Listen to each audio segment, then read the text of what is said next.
Halo semua, Assalamualaikum warahmatullahi wabarakatuh. Gimana kabar kalian? Semoga sehat selalu ya. Oke, di video kali ini aku akan berbagi tips lagi. Nah, tipsnya apa? Tips cara menulis latar belakang. Beberapa orang itu menganggap bahwa latar belakang itu sulit sekali untuk dirumuskan, untuk dituliskan.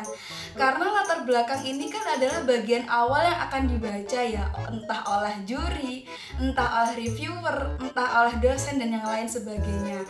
Dan ternyata walaupun bentuknya sebenarnya nggak rumit ataupun nggak panjang, tapi ternyata menyusunnya itu susah banget gitu ya.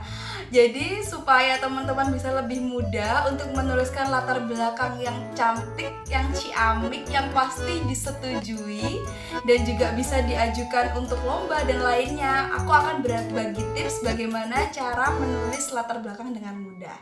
Jadi kita lihat caranya.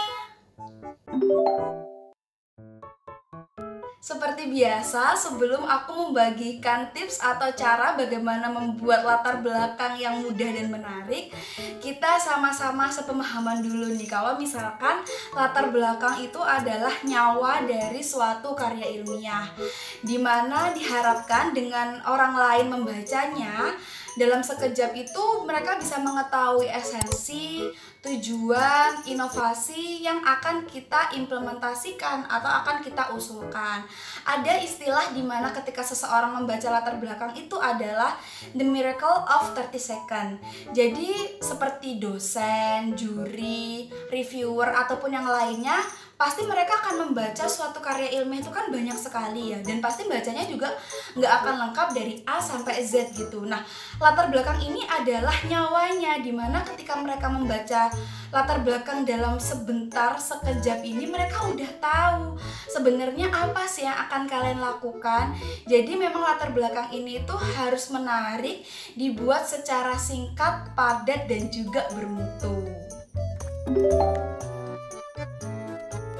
Oke, yang pertama kita semua harus mengenal terlebih dahulu istilah MSKS.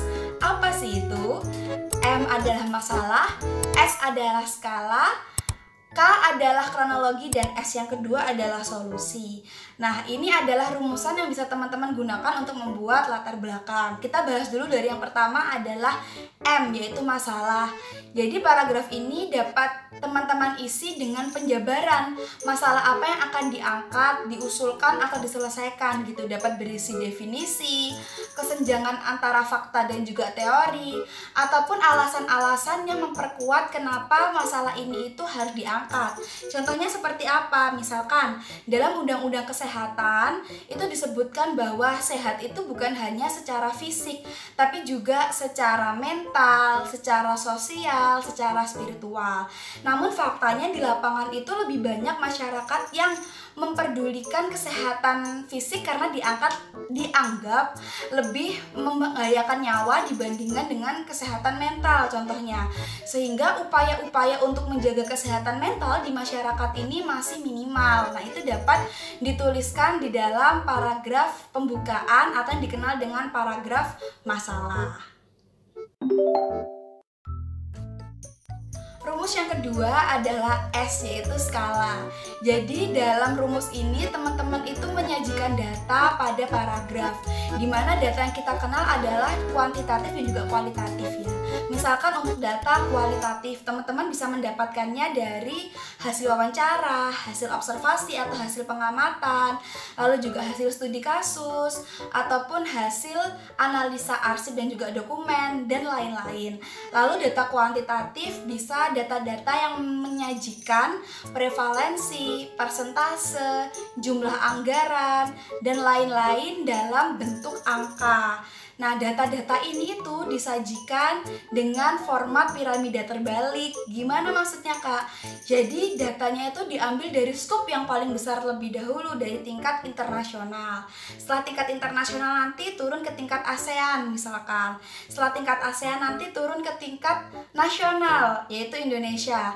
Setelah nasional nanti bisa turun ke tingkat regional, misalkan teman-teman meneliti sesuatu di daerah gitu. Jadi formatnya itu piramida terbalik, dari data yang besar menuju data mengerucut yang kecil. Dengan melakukan atau menyajikan data yang seperti itu, jadi kita tahu urgensi masalah kita itu seberapa penting untuk diselesaikan atau membutuhkan inovasi yang seperti apa. Sehingga data-data tadi juga harus dicari melalui sumber-sumber yang kredibel. Nggak boleh sumber-sumbernya dari blog ini, harian ini, nggak boleh. Jadi memang teman-teman harus menyajikan dari jurnal atau big data dan juga yang lain-lainnya yang dapat dipertanggungjawabkan sumbernya.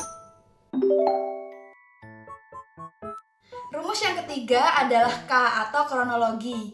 Pada paragraf ini teman-teman bisa menjabarkan bagaimana permasalahan tersebut dapat terjadi.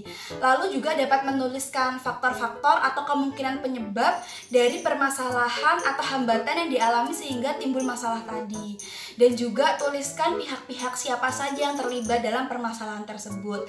Lalu juga teman-teman harus menganalisa upaya-upaya yang sudah dilakukan sehingga teman-teman tahu bahwa upaya tersebut itu berhasil ataupun tidak, dan juga apakah optimal. Dan yang terakhir adalah dampak. Dapat dituliskan dampak-dampak apa saja yang dapat terjadi apabila permasalahan tersebut tidak segera diselesaikan. Rumus yang keempat adalah S, yaitu solusi. Dimana pada paragraf ini teman-teman bisa menuliskan solusi atau inovasi apa yang kalian miliki untuk menyelesaikan atau menjawab permasalahan-persoalan yang ada.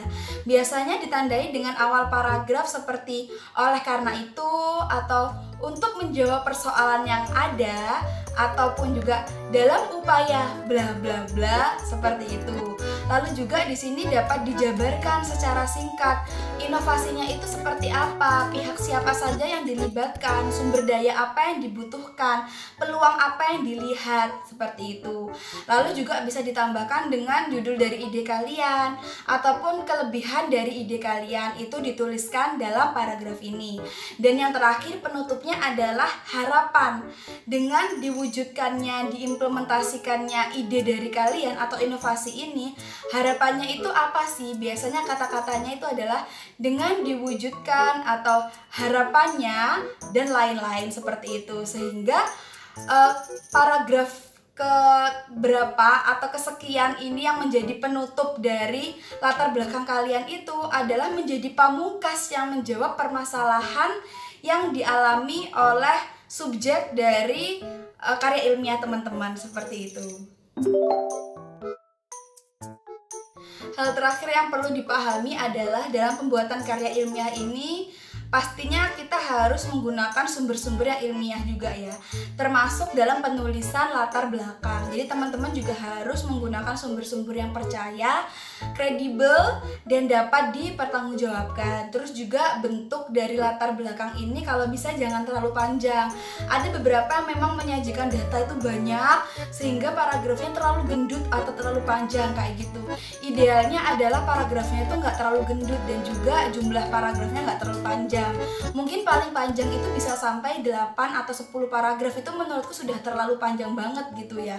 Kalau bisa dibuat yang singkat, padat, dan juga berbobot, kenapa tidak? Jadi biasanya dalam penulisan latar belakang ini kita juga mencoba menambah dan mengurangi tulisan dalam paragraf sehingga padu padan antara kata satu, paragraf satu dengan yang lainnya itu bisa lebih mudah untuk dipahami oleh pembaca yang lain. Oke, jadi itu tadi adalah tips menulis latar belakang dari aku.